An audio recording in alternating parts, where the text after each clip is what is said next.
तो दोस्तों आप सबका एक बार फिर से स्वागत है हमारे YouTube channel the Indian saga पर। अब यूसुफ जी के नेक्स्ट पार्ट पे हम पहुंच चुके हैं।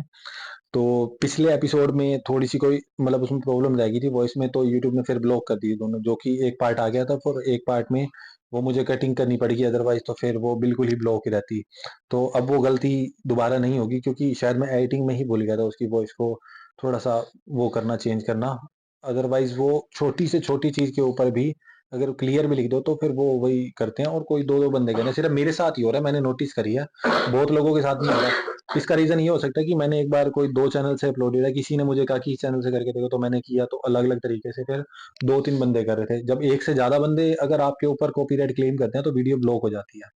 तो इस वजह से ही ब्लॉक हो रही है। शायद मेरे ऊपर एक से ज्यादा बंदे बार बार क्लेम कर रहे हैं, तो इस वजह से कई बार प्रॉब्लम आ जाती है।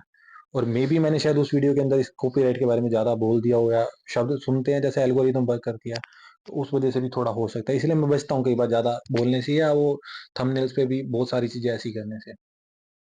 तो अब मे भी देखो क्या होता है, इस एपिसोड में बोल रहा हूँ तो बाकी फिर भी तो स्टार्ट करते हैं वीडियो। लाइक सब्सक्राइब और शेयर करते रहिएगा। बस ये देखिए कि हम देख तो रही हैं कुछ कुछ पार्ट आपके साथ, आपको समझ आ रही है तो आप जरूर देखा करें। और बाकी मेरी अब कोशिश रहेगी कि मैं बहुत ज्यादा कटिंग या बहुत ज्यादा वो प्रॉब्लम ना क्रिएट करूँ इसमें। तो बस ब्लॉक ना हो, बस मैं ये चाहता हूँ। बाकी वो कोई मर्जी, कुछ मर्जी करें। तो फिर वीडियो स्टार्ट करते हैं, फिर इसके बारे में बात करेंगे। दुश्मने आमून नाबूद हो।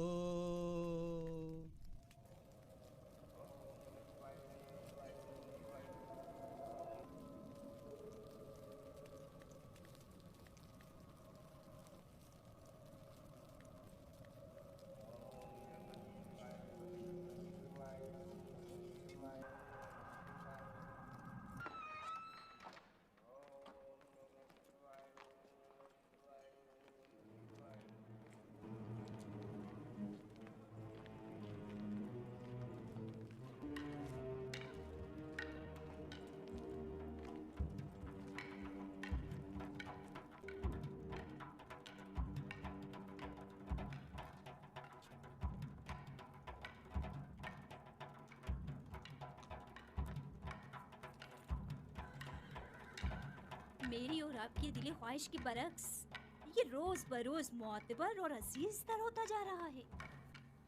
देख लेंगे।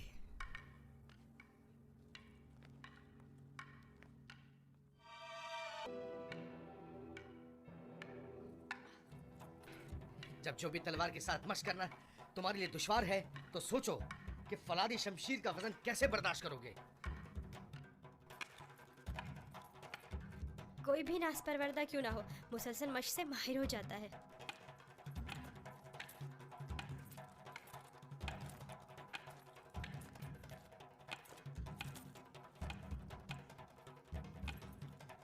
अनकरीब तुम्हें फौलादी शमशीर हाथ में लेना पड़ेगी। ये चौबी शमशीर तो अभी इब्तिदा है, जारी रखें।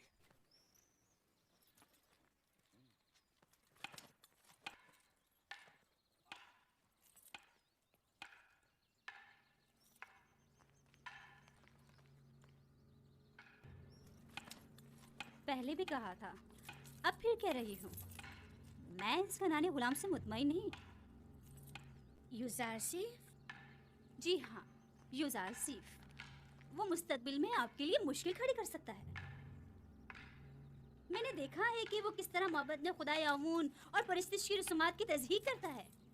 बस करें कारी मामा, कैसा खतरा? मेरी समझ में नहीं आता इस बच्चे ने आपका क्या बिगाड़ा है।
मेरे साथ आए।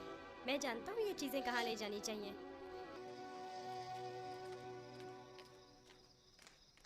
कहाँ जा रहे हो युजार सिर्फ? आए तो जान जाएंगी, ज्यादा दूर नहीं।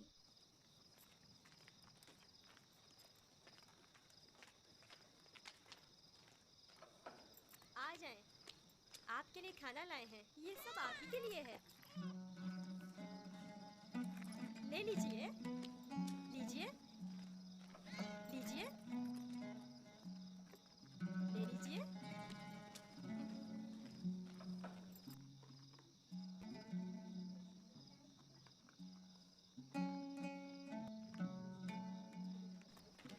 ये सब आपके लिए ही है।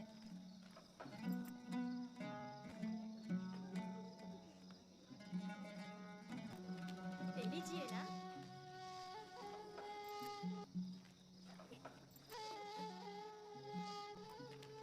आप ही के लिए लाया हूँ।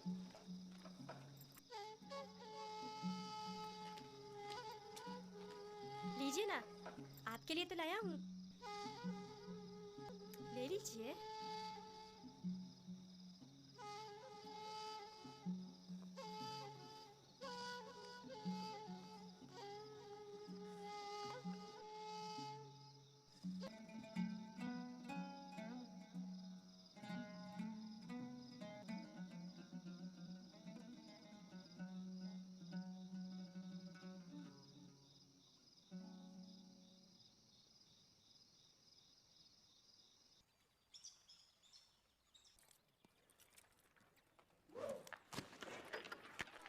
ध्यान से निशाना लो।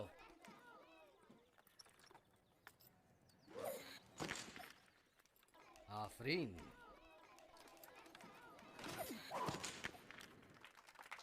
आफरीन।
ओए!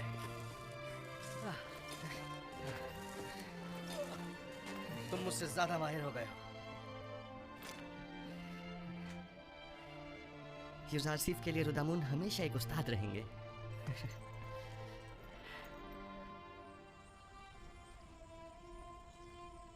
जीते रहो बेन्यामीन। यूसुफ के बाद अगर तुम न होते तो इस दौरे गमे हिजरा को किस तरह काटता। मैं खुदा का शुक्र अदा करता हूँ कि जिसने मुझे नबी खुदा की खिदमत और ख्याल रखने का मौका अदा किया।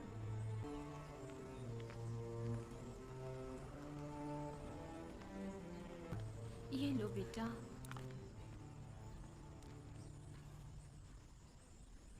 तुम्हें याद है लिया, यूसुफ भी बेन्यामीन की तरह तुम्हें माँ कहकर पुकारता था। इस वाक़ये को 11 साल हो गए हैं बाबा, लेकिन यूसुफ की याद आपके दिल से जरा बराबर कम नहीं हुई है। बेहतर ना होगा कि अब आप उसे भूल जाएं? यूसुफ का ख्वाब तुम्हें याद है? हाँ मुझे याद है।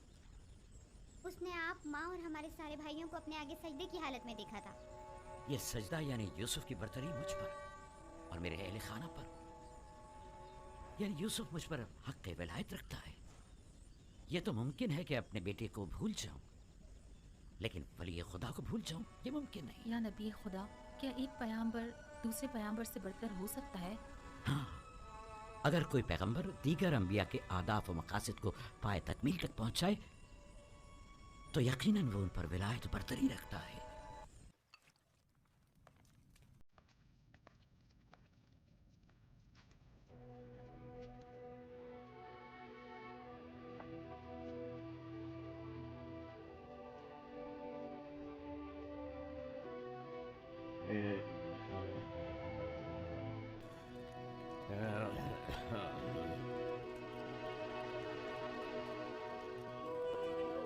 युजारशिफ, मेरे बेटे, मेरी कोई औलाद नहीं है। तुम मुझे अपने बाबा की तरह समझो और कोई भी मुश्किल हो तो मुझसे कह दो। हर खुदा लाए के परस्तिश नहीं, हर खुदा लाए के परस्तिश नहीं है। खुदा को बेनियाज होना चाहिए, खुदा को बेनियाज होना चाहिए। ज़मान और मकान से बेनियाज, ज़मान और मकान से बेनियाज। खाने और सोने से बेनियाज, खाने और सोने से बेनियाज। तमाम मखलूक न्याजमंद है, तमाम मखलूक न्याजमंद है। तमाम मखलूक ज़ईफ़ और नातवा है, तमाम मखलूक ज़ईफ़ और नातवा है। गनी मुतलक फ़कत खुदा की ज़ात है, खुदा की ज़ात है। तुम लोग यहाँ खड़ी क्या कर रही हो? कोई काम काज है नहीं तुम लोगों को? चले जाओ यहाँ से। तमाम मखलूक न्याजमंद है, तमाम मखलूक न्याजमंद है। जारसीफ, आप लोग बैठें, मैं अभी आता हूँ।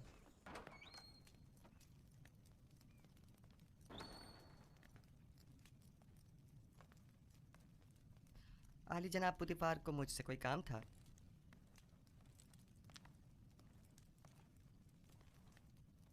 पेशकार कसर जनाब हुनीफर काफी अरसे से अलील हैं और कसर के बहुत से अमूर इल्तवा में पड़े हुए हैं।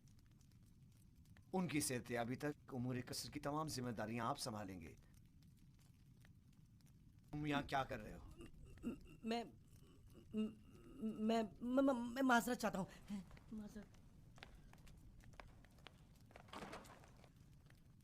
जनाब हुनीफर की बीमारी से बाखबर हूँ।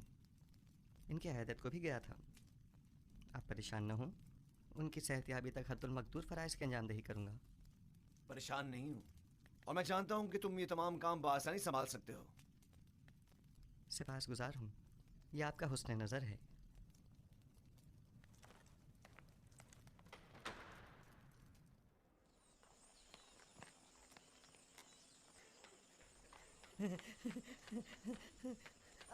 आसिफ हुनीफर की जगह युजार सिर्फ पेशकार का ओहदा संभालेंगे।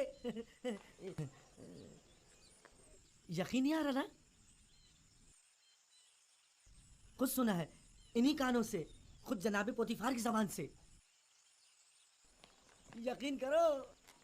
नहीं, वो सब ने खुद सुना है। यकीन करो, हनीफर के कायम मकाम बने हैं। युजार सिर्फ से बेहतर और कौन होगा? तुम लोग को मालूम है क्या हुआ? आसिफ हुनीफर की जगह युजार सिर्फ पेशकार का ओहदा संभालेंगे। युजार सिर्फ आज से पेशकार हो गए हैं। कितनी खुशी की बात है। खान सामा, खान सामा। जी जनाब युजारसिफ। मैंने बताया था ना कि जनाब हुनीफर की तबीयत ठीक नहीं, उनके लिए कोई मुनासिब ग़िज़ा तैयार करवाएं। तैयार है जनाब, बस अभी भिजवाता हूँ।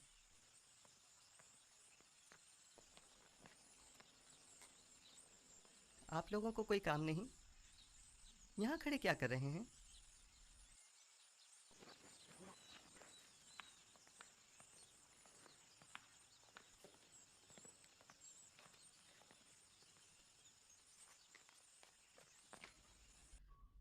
कैसी तबीयत है इनकी जनाब सिनुहा? मैंने पहले भी बताया था कि इनका वक्त आखिर करीब है। मेरे पास इनका इलाज नहीं। यानी कोई उम्मीद नहीं? कुछ तो कीजिए जनाब सनूहा। ये बहुत कमज़ोर हैं, इस बीमारी के मुतहम्मिल नहीं हो सकते। इनकी पसलियों में खून के लोचके जमा हो गए हैं। ऐसा हुआ जो मैं कसर के उमूर से बेखबर हूँ। तुमसे बेहतर कोई इन उमूर को अंजाम नहीं दे सकता। आप परेशान मत हो, बस आपको चाहिए आराम के साथ साथ जल्द ठीक होने की कोशिश करें। मैं उमूर कसर के लिए परेशान नहीं हूँ, परेशान हूँ अपनी उम्र के रायगा जाने पर। जिंदगी का सफर खत्म, लेकिन दुरुस्त राह के इंतखाब को लगा सका। मेरा ख्याल है कि मैं आपका मतलब समझ रहा हूँ। अभी देर नहीं हुई, अब भी राह मुंतखब कर सकते हैं।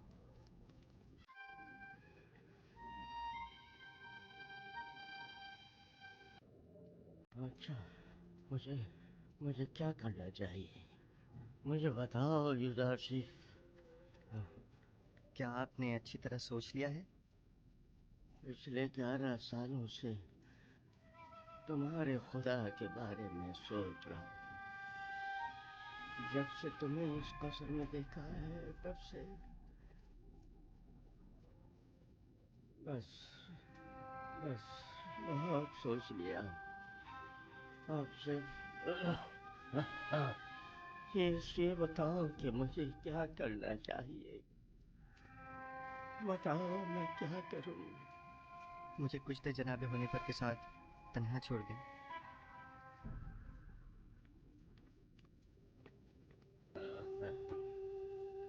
आप जब कि 11 सालों से खुदावंद यकता के बारे में गौर व फिक्र कर रहे हैं, बस यकता परस्त हैं।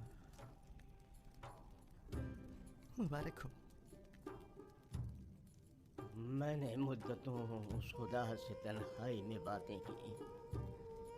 क्या आपको मालूम है कि खुदा के रसूलों पर भी ईमान रखना ज़रूरी है? अगर मुझे उनके बारे में इल्म हो जाए तो यकीनन ईमान ले आऊँगा। हज़रत आदम तमाम इंसानों के बाप और खुदा के सबसे पहले पैगंबर हैं, और यूसुफ इस वक्त उनमें से आखिरी है।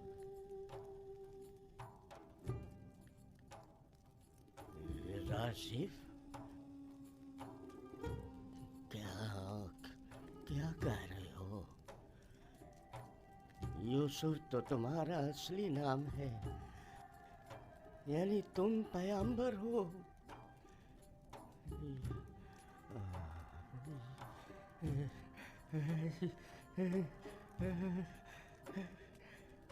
यूसुफ, अगर मुझे पता होता तो सालों पहले ही मैं तुम पर ईमान ले आता।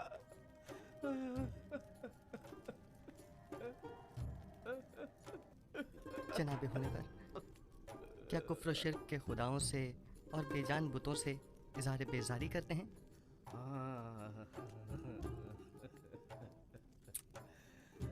मुबारक हो। यकता परस्तों के मजमे में खुश आमदीद।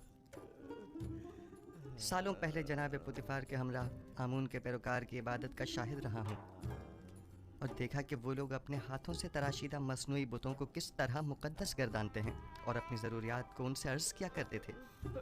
मैंने उसी ज़माने से खुदावन से अहद किया कि कुफ्र शिर्क और बुत परस्ती से मुबारज़ा करूँगा, और मुझे खुशी है कि जनाब होने पर मेरी इन काविशों के सम्राट में से एक हैं।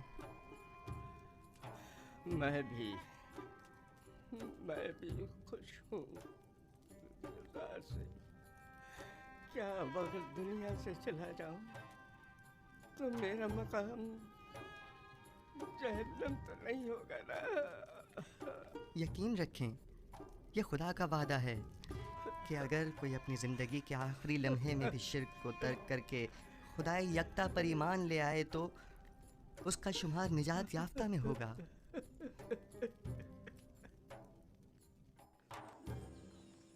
दुरूद पर जनाब युज़ार सिर्फ पेशकार आदा कसरे पुतिफार। आपसे किसने कहा कि मैं पेशकार हूँ? ये बात तो हम सभी जानते हैं जनाब पेशकार। दुरूद बराली जनाब युज़ार सिर्फ आप पर भी दुरूद हो। आपने गलत सुना है। पेशकार अभी जनाब हुनैफर हैं। मैं तो सिर्फ उनकी सेहतयाबी तक ये जिम्मेदारी संभाले हुए हूँ। ताजुब है। अच्छा,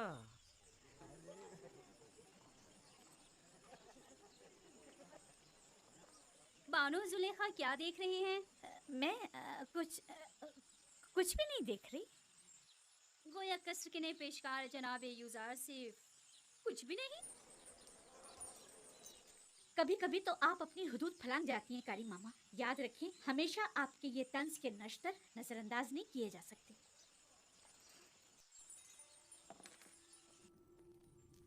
कल दरिया नील के कुछ साहिली इलाके आमून के नाम पर जबरन कब्जे में ले लिए गए हैं और आज नशीबी इलाकों से चंद गरीब नौजवान लड़कियों को जबरदस्ती उठाकर माबद आमून ले आए हैं। आमून की हमासरी के लिए उठा कर ले आना ये कोई नई बात तो नहीं है। नौजवान लड़कियों ने हमेशा अपनी रजा और रग़बत से आमून की हमसरी का इंतखाब किया है, ना कि जबरन। काहिनों की लज्जत के लिए उठा के ले गए हैं, ना कि आमून की हमसरी के लिए। वगरना इन बेजान पत्थर के टुकड़ों को बीवी की क्या जरूरत। आपको जेब नहीं देता कि जवान वली अहद के सामने माबद के काहिनों और आमून बुजुर्ग की इस तरह तौहीन करें। ये बातें इसके ईमान को मुतज़लज़ल कर देंगी। ईमान? हमारे फर्जंद के ईमान को माबद के काहिनों और अरबाब इख्तियार के नापसंदीदा अमाल मुतज़लज़ल करेंगे, ना कि इन हक़ायक़ का बयान करना। उसे तमाम मामलात से आगाह होना चाहिए। उसे मालूम होना चाहिए कि उसकी सरजमीन के लोग किस चीज़ पर ईमान रखते हैं और आइंदा के लिए तय कर सके कि उसे किस मुमलिकत पर हुकूमत करनी है। मुझे जो कुछ भी माबूद के कहनों और आमून के बारे में जानना चाहिए खूब अच्छी तरह जानता हूँ। ये तो हमेशा ही से माबद और काहिनों की तरफदार रही हैं और उनकी शर्मनाक बदआमालियों के लिए तौजीह पेश करती हैं। इन्हें आमून और खुद सरो फितना परवर काहिनों की तो बड़ी फिक्र है, लेकिन मेरी हुकूमत और सल्तनत की इन्हें कोई परवाह नहीं है।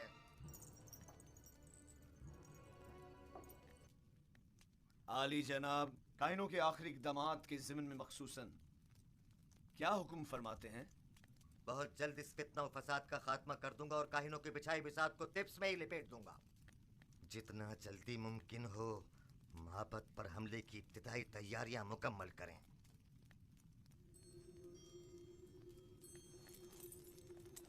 क्या आप समझते हैं कि लश्कर मिस्र माबद की सिपा का सामना करने की हिम्मत रखता है? लोग उनसे तंग आ चुके हैं।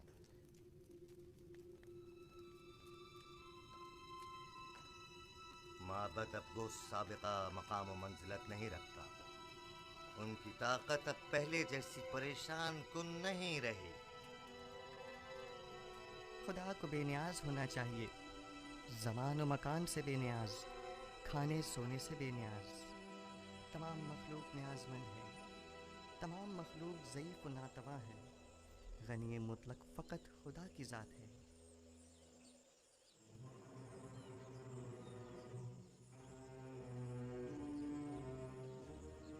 आखिर आप मुझसे क्या चाहती हैं?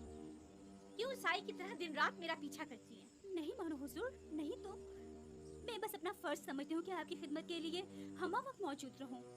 अगर मेरी मौजूदगी परेशानी का बाइस होती है तो आज ही बात मैं आपसे दूर रहूंगी।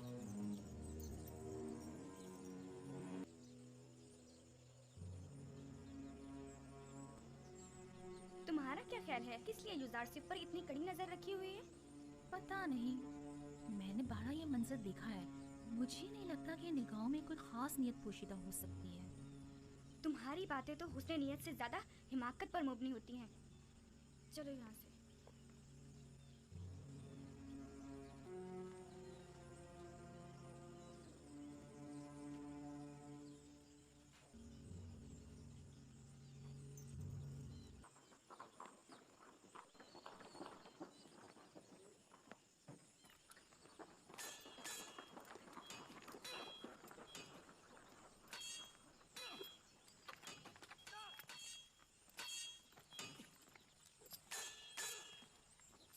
दुरूद बर खुदाबंद कसर जनाब पुतिफार। दरूद पर अजीज मिस्र जनाब पुतिफार। दरूद अमून और यूजार सिफ, आप दोनों पर भी दरूद हो।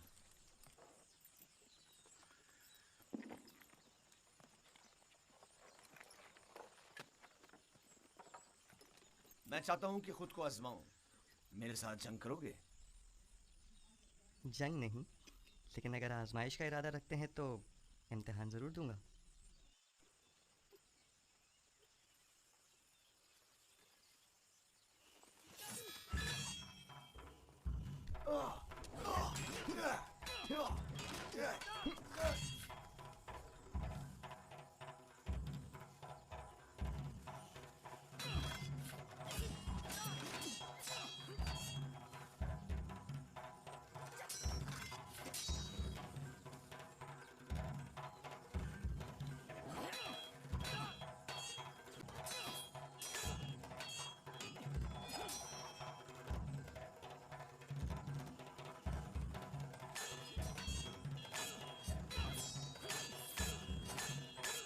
आमून होता मोहब्बत के कहानियों के साथ मुकाबले का इरादा रखते हैं। वो उनका काम तमाम करना चाहते हैं। वो लोग बहुत ज्यादा मजबूत होते जा रहे हैं और उमूर सल्तनत में दखल अंदाजी कर रहे हैं। ये खतरनाक काम है। फिलहाल तो अकाबरीन माबद बहुत ज्यादा ताकतवर हैं।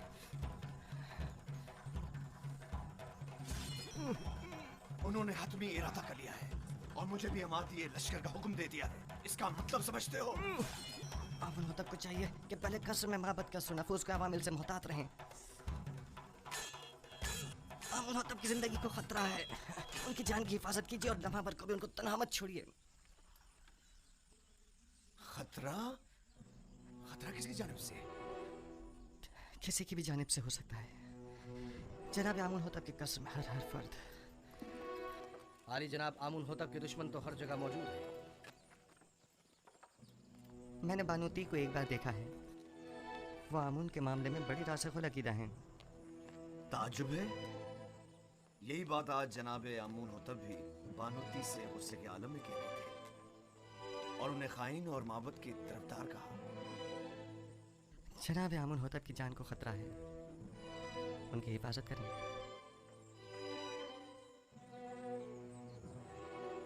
अपना ख्याल रखना।